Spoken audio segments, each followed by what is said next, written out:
बहुत हो गया, अब मैं और बर्दाश्त नहीं कर सकता। आखिर कब तक हमें इस तरह चुप कर रहना पड़ेगा?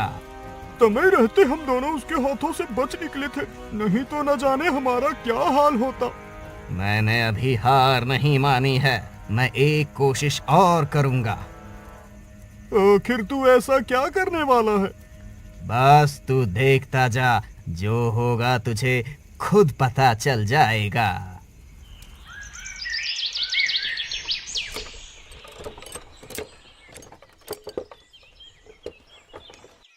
देखो भाग्यवान, हमारी बरसों की मेहनत सफल हो गई। आज मैंने बैलगाड़ी खरीद ली। इस बैलगाड़ी की मदद से अब आप भी दूसरे गांव और शहर जाकर अपनी फसल बेच पाएंगे। हाँ भाग्यवान, तुम बिल्कुल सही कह रही हो। अब मुझे अपने काम के लिए किसी का मुंह नहीं ताकना पड़ेगा। और अब दोनों बैल भी खेती के अलावा भी आपके दूसरे काम आएंगे।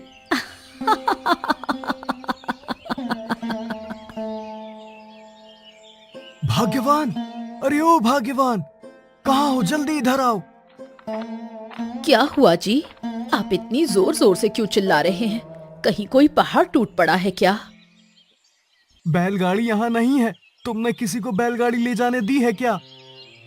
मैं भला आपसे बिना पूछे किसी को बैलगाड़ी क्यों ले जाने दूंगी? बैलगाड़ी तो सुबह से यहाँ नहीं है। मैंने सोचा कि आपने किसी को बैलगाड़ी दी होगी। हे भगवान, इसका मतलब मेरी बैलगाड़ी कोई चुरा ले गया है। वो बैलगाड़ी मेरे पिताजी की आखिरी निशानी थी। अब मैं क्या करूं? कैसे उस बैलगाड़ी को ढूंढूं?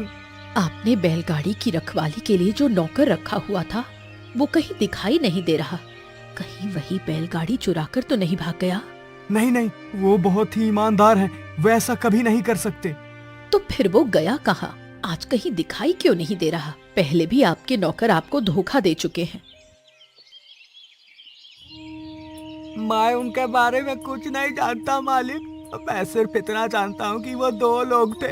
रात के समय जब मैं सो रहा था, तब अचानक उन्होंने मुझ पर हमला कर दिया। सबसे पहले उन्होंने मेरे मुंह पर कपड़ा बांधा और उसके बाद मेरे हाथ पैर रस्सी से बांधकर मुझे घास के ढेर में छुपा दिया।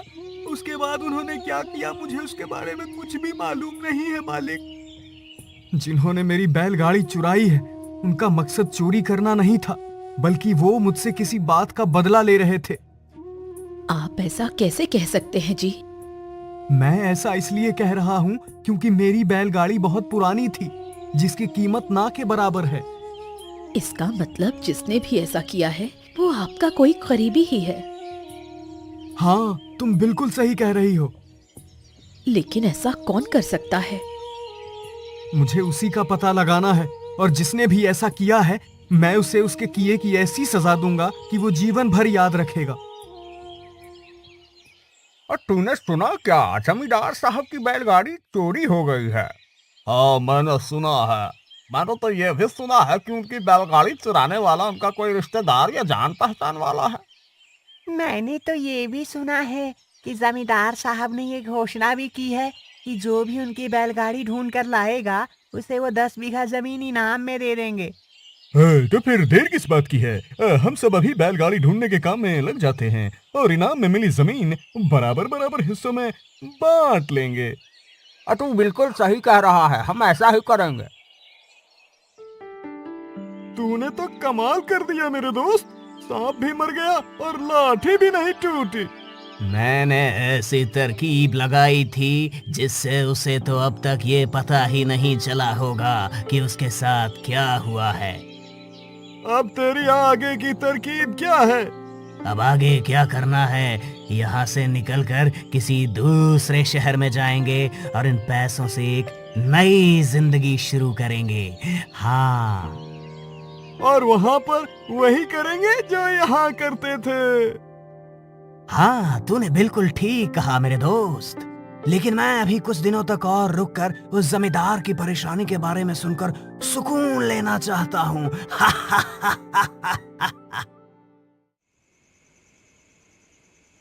इस बैलगाड़ी ने तो हमारी किस्मत बदल कर रख दी है। जब से मैंने ये बैलगाड़ी खरीदी है, तब से मेरी कमाई दोगुने से भी ज्यादा बढ़ गई है। आप बिल्कुल सही कह रहे हैं जी। मुझे तो लगता है कि अब बहुत ही जल्द हम इस गांव के अमीर लोगों की तरह ही अमीर बनने वाले हैं। हाँ भाग्यवान, अगर ऐसा चलता रहा तो बहुत ही जल्द अमीर लोगों में हमारा नाम शुमार हो जाएगा। फिर हमारे पास भी हवेली, तांगा और एक कुआं होगा। हाँ भाग्यवान, बिल्कुल ऐसा ही होगा। मालिक, बैलगाड़ी चुराने वाले चोरों की अब तक कोई खबर नहीं मिली। पिताजी, आज पूरे 1 महीने हो गए, लेकिन मैं बैलगाड़ी को नहीं ढूंढ पाया। मुझे ऐसा लगता है जैसे अब आपकी बैलगाड़ी दोबारा कभी इस घर में नहीं आ पाएगी। ऐसा क्या खास है उस बैलगाड़ी में जो उसके लिए आप इतना परेशान हो रहे हैं जी? अरे भाग्यवान, तुम्हें नहीं पता, आज मेरे पास जो कुछ भी है, ये जमीन जायदाद, ये हवेली, तुम्हारे गहने, सब कुछ उसी बैलगाड़ी की वजह से ही है। अगर वो ना होती तो आज ये सब कुछ मेरे पास नहीं होता। वो कैसे जी? मैं आपकी बात समझी नहीं। ये उन दिनों की बात है जब मेरी माँ और मेरे पिताजी दूसरे गांव के एक बहुत बड़े जमींदार के खेत में मजदूरी किया करते थे। तब मेरा जन्म भी नहीं हुआ था। काम करते करते सुबह से दोपहर हो गई। अब मुझे बहुत भूख लगी है। आप भी चलकर खाना खा लीजिए और थोड़ा आराम भी कर लीजिए, उसके बाद काम करेंगे। नहीं, मैं अभी आराम नहीं कर सकता, अभी बहुत काम बाकी है। तुम जाओ और आराम कर लो, मैं थोड़ी देर में आता हूँ। तुम्हारी पत्नी बिल्कुल ठीक कह रही है, काम के साथ साथ आराम भी जरूरी है। तुम दोनों सुबह से काम कर रहे हो, जाओ पहले आराम कर लो, काम उसके बाद कर लेना। कहीं अगर बीमार पड़ गए तो काम धरा का धरा रह जाएगा। ठीक है मालकिन।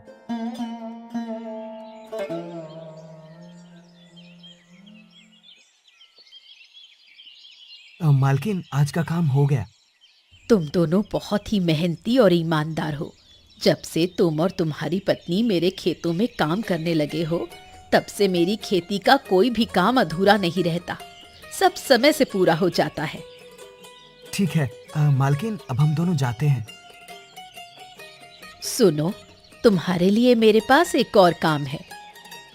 जी मालकिन, बताइए, मैं आपके लिए और क्या कर सकता हूँ?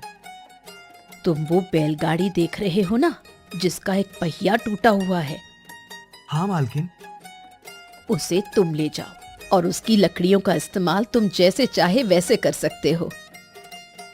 मालकिन, वो बैलगाड़ी तो बिल्कुल ठीक लग रही है, सिर्फ एक पहिया ही तो टूटा हुआ है। आप उसकी मरम्मत करवा लीजिए, उसके बाद वो बैलगाड़ी फिर से पहले जैसी हो जाएगी। उसकी मरम्मत करवाने में बहुत समय लगेगा और मेरे पास इतना समय नहीं है, क्योंकि फसल की कटाई शुरू हो गई है और अब अनाज बाजार ले जाकर बेचना होगा। जितने समय में मैं इस बैलगाड़ी की मरम्मत करवाऊंगी, उतने समय में मैं एक नई बैलगाड़ी खरीद लूंगी। ऐसा करने से मेरा समय भी बचेगा और मेरा काम भी समय पर होगा। अगर तुम चाहो तो तुम इस बैलगाड़ी की मरम्मत करवा लो और इसे अपने पास ही रख लो। ठीक है मालकिन, अगर आप कहती हैं तो ये बैलगाड़ी मैं अपने साथ ले जाता हूँ और इसकी मरम्मत करवाकर इसे अपने पास ही रख लूंगा। लेकिन मालकिन, मेरे पास बैल तो है ही नहीं, तो बैलगाड़ी की मरम्मत करवाने के बाद बैलगाड़ी का इस्तेमाल कैसे करूंगा? तुम उसकी चिंता मत करो, मैं तुम्हें 2 बैल दे दूंगी। पहले तुम बैलगाड़ी की मरम्मत तो करवाओ।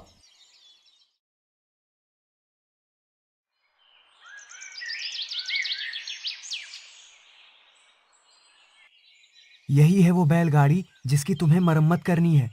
ठीक है, मैं जल्द से जल्द इस बैलगाड़ी की मरम्मत कर दूंगा। हथौड़ा चला के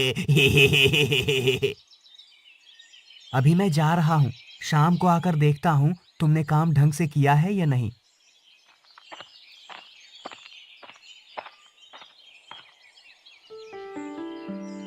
भाई, अभी कितना और काम बाकी है?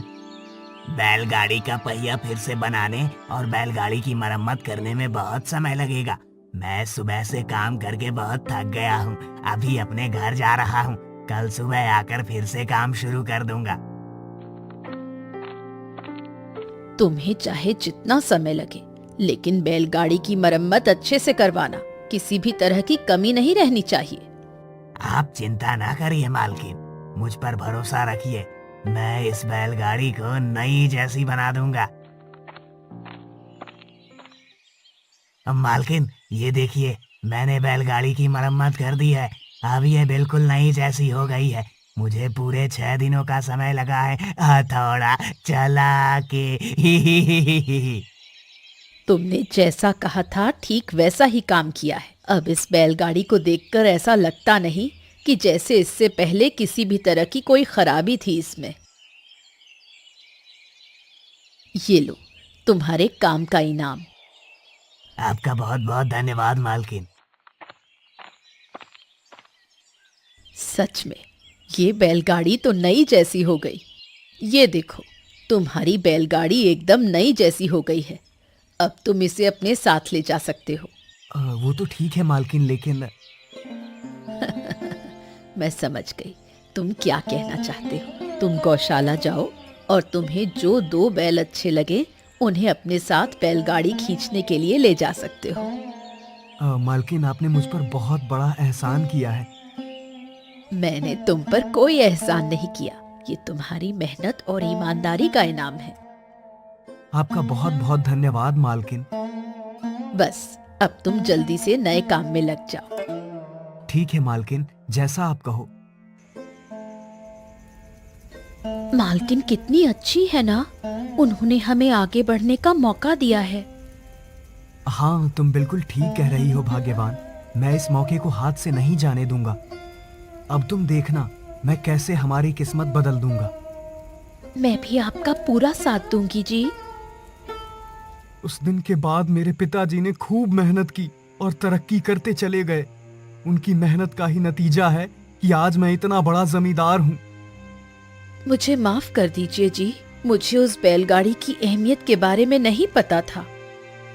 तुम जानती हो भाग्यवान, पिताजी ने अंतिम सांस लेने से पहले मुझसे कहा था कि मैं उस बैलगाड़ी को मरते दम तक अपने पास संभाल कर रखूं। पर आप चिंता मत करिए जी, वो बैलगाड़ी आपको जरूर मिलेगी। अब मैं भी उसे ढूंढने में आपकी मदद करूंगी। मैं 1 महीने में बैलगाड़ी को नहीं ढूंढ पाया तो भला अब तुम क्या कर सकती हो? आप मेरी बात मानिए और अपने गांव के अलावा आसपास के सभी गांवों में जाकर ये ऐलान करवा दीजिए कि आप बैलगाड़ी दौड़ का आयोजन करवा रहे हैं। उस दौड़ में जो चाहे वो बैलगाड़ी के साथ हिस्सा ले सकता है और जीतने वाले को 20 बीघा जमीन इनाम में दी जाएगी। ऐसा करने से क्या होगा? आपने बताया था कि बैलगाड़ी जिसने भी चोरी की है वो आपसे बदला लेना चाहता है। तो अगर आपके द्वारा आयोजित की जाने वाली बैलगाड़ियों की दौड़ की बात उसे पता चलेगी तो वो समझ जाएगा कि आप ऐसा क्यों कर रहे हैं और वो दौड़ में हिस्सा नहीं लेगा। तो इससे मुझे उस चोर का पता कैसे चलेगा? आप मेरी पूरी बात सुनिए जी। हाँ बोलो। आयोजन के दौरान आप अपने नौकरों और सेवकों को आसपास के सभी गांवों में ये देखने के लिए भेज देना कि किस घर के बाहर बैलगाड़ी खड़ी है, और आपके किसी भी नौकर या सेवक को किसी भी घर के बाहर खड़ी बैलगाड़ी मिलती है तो आप समझ जाना कि वो बैलगाड़ी आप ही की होगी, क्योंकि बाकी की सभी बैलगाड़ियां यही होगी। और अगर एक से ज्यादा बैलगाड़ी मिलती है तो क्या आप उनमें से अपनी बैलगाड़ी पहचान लेना। लेकिन मालकिन, अगर उस चोर ने बैलगाड़ी किसी और को बेच दी होगी तो फिर क्या होगा? अगर उसने ऐसा किया होगा तब तो और भी अच्छी बात है। मैं कुछ समझा नहीं। आप भी ना, आपको हर एक बात विस्तार से बतानी पड़ती है। जरा सोचिए, अगर उस चोर ने किसी को बैलगाड़ी बेची होगी तो उसने उसे ये तो नहीं बताया होगा कि वो बैलगाड़ी उसने आपके यहाँ से चोरी की है। अब मैं तुम्हारी सारी बात समझ गया भाग्यवान। अगर उस व्यक्ति को दौड़ के आयोजन की बात पता चलेगी तो वो बैलगाड़ी लेकर आयोजन में हिस्सा लेने जरूर आएगा, और फिर मैं अपनी बैलगाड़ी पहचान कर उससे अपनी बैलगाड़ी वापस ले लूंगा। अब आप मेरी बात समझ गए हैं जी। भोला, तुम अभी जाओ और आरती ने जैसा जैसा कहा है ठीक वैसा ही आसपास के सभी गांवों में ऐलान कर दो, और ध्यान रहे एक भी गांव या घर छूटना नहीं चाहिए। जी मालिक, आपने जैसा कहा है मैं वैसा ही करूंगा। सुनो सुनो सुनो, हमारे गांव के जमींदार भूपेश जी बैलगाड़ियों की दौड़ का आयोजन करवा रहे हैं। जिस किसी के पास भी बैलगाड़ी है वो उस आयोजन में हिस्सा ले सकता है। जीतने वाले को जमींदार साहब 20 एकड़ जमीन इनाम में देंगे। सुनो सुनो सुनो। अरे वाह, तब तो बैलगाड़ियों की दौड़ में मैं ही जीतूंगा।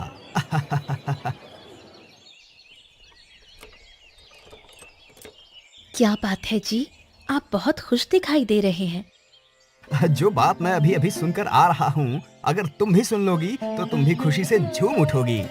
तो फिर देर क्यों कर रहे हो जी, जल्दी से बताओ। अरे भाग्यवान, जमींदार साहब बैलगाड़ियों की दौड़ का आयोजन करवा रहे हैं और जीतने वाले को 20 बीघा जमीन इनाम में दे देंगे और मैं उस दौड़ में जरूर हिस्सा लूंगा। मुझे पूरा भरोसा है कि आप जरूर जीतेंगे, लेकिन दौड़ का आयोजन किस दिन है? भाग्यवान, इस बात की जानकारी तो मुझे नहीं है। बाकी के सभी गांवों में मैंने बैलगाड़ियों की दौड़ की सूचना दे दी है। अब सिर्फ 4 गांव और बचे हैं।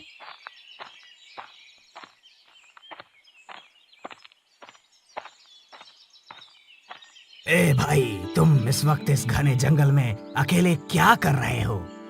मेरे मालिक बैलगाड़ियों की दौड़ का आयोजन करवा रहे हैं। बस उसी का ढिंढोरा पीटने पड़ोस वाले गांव जा रहा हूँ भाई।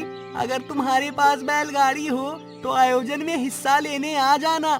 आज से ठीक 4 दिन बाद दौड़ आयोजित की जाएगी। ठीक है भाई, हम जरूर आएंगे। ऐसा लगता है जैसे बैलगाड़ियों की दौड़ का आयोजन हमारे पुराने मालिक ने ही करवाया है, ताकि वो अपनी चोरी हुई बैलगाड़ी ढूंढ सकें। ये तो उसने बहुत अच्छा किया। हम सभी जाकर उससे उस दौड़ के बारे में बताते हैं। तुम इन सब में क्यों समय बर्बाद कर रहे हो? ऐसा करके मैं समय बर्बाद नहीं कर रहा, बल्कि हमारे लिए रास्ता साफ कर रहा हूँ। भला वो कैसे? जब मैं उस बैलगाड़ियों की दौड़ के बारे में बताऊंगा तो वो जरूर उस दौड़ में हिस्सा लेने जाएगा, जिसके बाद वो अपनी बैलगाड़ी पहचान लेगा और फिर हमने जो कुछ भी किया है उसका सारा इल्जाम उसके ऊपर जाएगा। अरे वाह, मैंने तो इस बारे में सोचा ही नहीं। तुम सचमुच बहुत होशियार हो। अब मैं कैसे पता करूं कि जमींदार साहब किस दिन बैलगाड़ियों की दौड़ का आयोजन कर रहे हैं? इतनी रात में कौन हमारे घर आया है? अरे आप दोनों इतनी रात में यहाँ क्या कर रहे हैं? हम दोनों आपको ये बताने आए हैं कि जमींदार भूपेश आज से ठीक 2 दिन बाद बैलगाड़ियों की दौड़ का आयोजन कर रहा है। आप उस दौड़ में हिस्सा जरूर लेना। आपका बहुत बहुत धन्यवाद भाई जी, आपने मेरी बहुत बड़ी परेशानी हल कर दी। वो तो तुम्हें 2 दिन बाद पता चल जाएगा कि मैंने तुम्हारी परेशानी हल की है या फिर अपनी परेशानी से छुटकारा पाया है। तुमने कुछ कहा क्या भाई? मैं तुम्हें आने वाली दौड़ के लिए शुभकामनाएं दे रहा था। तुम्हारा बहुत बहुत धन्यवाद भाई। तूने सुना क्या, जमींदार साहब बैलगाड़ियों की दौड़ का आयोजन करवा रहे हैं? हाँ, मैंने सुना और मैं ये भी जानता हूँ कि जीतने वाले को 20 एकड़ जमीन इनाम में दी जाएगी। ऐसा लगता है हमारी किस्मत में कुछ भी नहीं है। ना तो हम बैलगाड़ी चुराने वाले चोर को पकड़ पाए और ना ही हम बैलगाड़ियों की दौड़ में हिस्सा ले सकेंगे। हाँ, तो बिल्कुल सही कह रहा है, क्योंकि हम में से किसी के पास भी बैलगाड़ी तो है ही नहीं। अरे, ये तो मेरे पिताजी की बैलगाड़ी है। जमींदार साहब, मैं प्रभात हूँ और ये मेरी पत्नी रजनी है। हम दोनों आपके पड़ोसी गांव के रहने वाले हैं। आपने बैलगाड़ियों की दौड़ का आयोजन करवाया है, मैं उसी दौड़ में हिस्सा लेने आया हूँ। वो तो ठीक है, लेकिन तुम्हारे पास ये बैलगाड़ी कहाँ से आई? ये बैलगाड़ी मैंने लगभग 1 महीने पहले 2 अजनबियों से खरीदी थी। मुझसे झूठ मत बोलो, सच सच बताओ, ये बैलगाड़ी तुमने मेरे घर से चोरी की थी ना? मेरे पति सच बोल रहे हैं, वो कभी झूठ नहीं बोलते। उन्होंने सच में ये बैलगाड़ी 2 अजनबियों से खरीदी थी। मैं ऐसा नहीं कह रही हूँ, लेकिन आप खुद ही सोचिए कि अगर मेरे पति ने ये बैलगाड़ी आपके यहाँ से चुराई होती तो क्या वो दौड़ में हिस्सा लेने के लिए बैलगाड़ी लेकर यहाँ आते? अगर तुम सच बोल रहे हो तो फिर उनके नाम बताओ। उनके नाम हैं आशुतोष और विवेक। ये तो वही दोनों हैं जो नौकर बनकर मेरे घर रह रहे थे और चोरी करते हुए मैंने उन्हें रंगे हाथों पकड़ा था, लेकिन वो दोनों मुझसे बचकर भाग निकले थे। इसका मतलब उन्होंने मुझसे बदला लेने के लिए ये सब किया है। ये आप क्या कह रहे हैं? मैं कुछ भी नहीं समझ पा रहा हूँ। मुझे माफ कर दो भाई, मैंने तुम्हें गलत समझा। जिनसे तुमने ये बैलगाड़ी खरीदी थी वो दोनों चोर हैं और उन्होंने ये बैलगाड़ी मेरे घर से चुराई थी। मैं आपकी बात पर भरोसा क्यों करूं? आप मेरे पति की बात पर भरोसा कीजिए भैया। उन्होंने इसी बैलगाड़ी को ढूंढने के लिए बैलगाड़ी की दौड़ का आयोजन किया था। ये बैलगाड़ी उनके पिताजी की आखिरी निशानी है। आप यहाँ बैलगाड़ी वापस कर दीजिए और आपको बदले में जो कीमत चाहिए वो मैं आपको देने को तैयार हूँ। अगर ऐसी बात है तो फिर आप ये बैलगाड़ी ले लीजिए और बदले में मुझे कुछ भी नहीं चाहिए। मैं जानता हूँ कि तुम एक गरीब आदमी हो और तुमने पाई पाई जोड़कर ये बैलगाड़ी खरीदी होगी, इसलिए मैं तुम्हें एक नई बैलगाड़ी खरीदने के लिए पैसे दूंगा।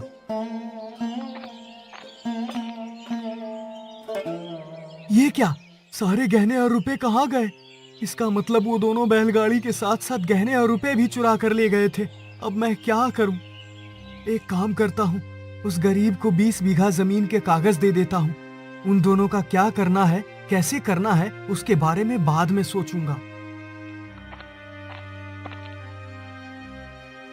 क्या बात है जी, बैलगाड़ी वापस मिल जाने के बाद भी आप खुश नहीं हैं, बल्कि परेशान लग रहे हैं। तुम बिल्कुल सही कह रही हो भाग्यवान, मैं बहुत परेशान हूँ क्योंकि वो चोर बैलगाड़ी के साथ साथ हमारा सारा धन और दौलत भी लूट कर ले गए हैं। अगर ये बात गांव वालों को पता चल गई तो हमारी बहुत बदनामी होगी। मैं उन दोनों के बारे में अच्छी तरह से जानता हूँ, वो दोनों बहुत ही लालची हैं। अगर ऐसी बात है तो उन दोनों को पकड़ने की तरकीब मेरे पास है। लालच ही लालची को फंसाता है। मैं तुम्हारी बात समझ गया। अभी भोला से कहकर आसपास के सभी गांवों में ये अफवाह फैला देता हूँ कि मुझे अपने खेत में एक बहुत बड़ा खजाना मिला है जो घर में ही रखा हुआ है। आपकी योजना बहुत अच्छी है जी।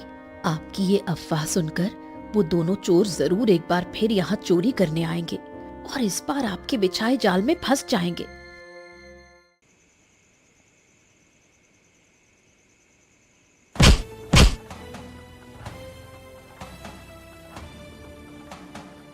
हमें छोड़ दो, अब हम दोबारा ऐसा कभी नहीं करेंगे।